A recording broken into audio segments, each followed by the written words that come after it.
Well, congratulations. You're a pilot, which means that from the outside, your life looks like a perfect blend of prestige, technical mastery, travel, and clean uniforms. From the inside, however, your life is mostly alarms, weather, fatigue management, airport coffee, and explaining to people at dinner parties that no, you do not basically drive a bus in the sky, although spiritually, some days that is disturbingly close. You are one of the last professions people still romanticize properly. Children look at you like you're a wizard. Adults look at you like you're either incredibly impressive or secretly overpaid.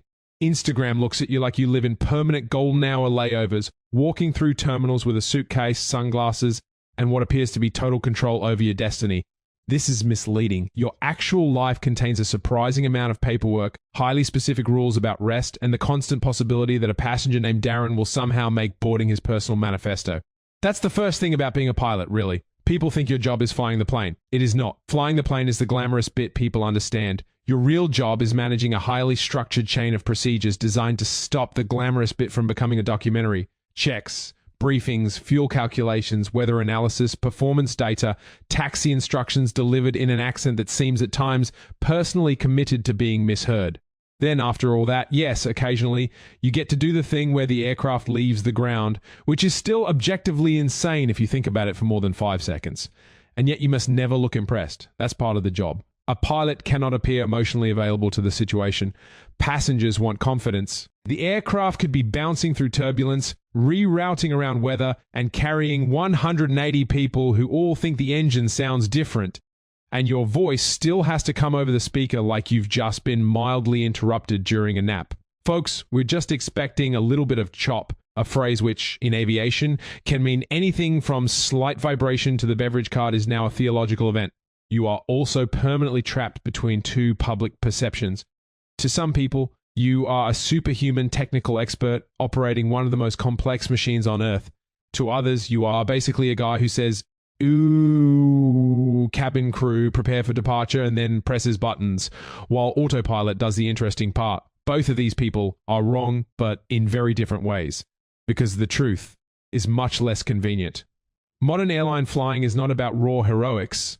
It's about discipline, procedure, judgment, knowing when not to be dramatic, knowing when to trust the automation, when to question it, when to ignore it, and when to sit there in total silence while the weather radar informs you that your route has become morally complicated.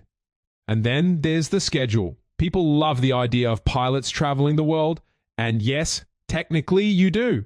But traveling the world sounds more glamorous than waking up in a hotel near an airport in Frankfurt, forgetting which country you're in for 11 seconds, and eating eggs under business lighting before reporting for another sector. A layover is not a holiday. It is a controlled pause between responsibilities in a place you may or may not see beyond the crew bus. Sometimes you get New York. Sometimes you get Singapore. Sometimes you get a view of the back of an airport Holiday Inn and 14 hours to recover emotionally. Then there's the uniform. The uniform does an absurd amount of work for you. Without it, you are just a tired person holding documents. With it, you become authority. Suddenly, strangers trust you with their lives and ask whether you think there'll be turbulence as if you personally arrange the atmosphere. That's another strange part of being a pilot. People assume you know everything, not just aviation things, everything. Weather, delays, connections, air traffic control, why the baggage is late, whether seat 14A reclines. Passengers ask pilots questions the way ancient villagers probably asked blacksmiths about the moon. And through all of this, you're expected to remain calm, always calm. Even when the operation is late, the stand allocation is ridiculous, the slot time is offensive, the paperwork has multiplied, and someone in row 22 has decided that the phrase "for operational reasons" is a personal attack on democracy. But that's the job. Not just flying. Stability, professionalism, being the only person in the entire system who's not allowed to vibe. You are a pilot, which means your life is not Top Gun. It is not constant glory. It is not dramatic hand flying through sunsets while orchestral music plays. It is a strangely disciplined, highly procedural, deeply scrutinized job where competence matters more than charisma and where your best day at work is often the one nobody notices. And that, ironically, is why people trust you. Because aviation is one of the few industries where boring is a compliment. You are the pilot, the human being sitting at the front of a metal tube full of strangers, quietly making all of modern aviation feel slightly less absurd than it actually is, and then saying, in the calmest voice imaginable, "We'll be underway shortly.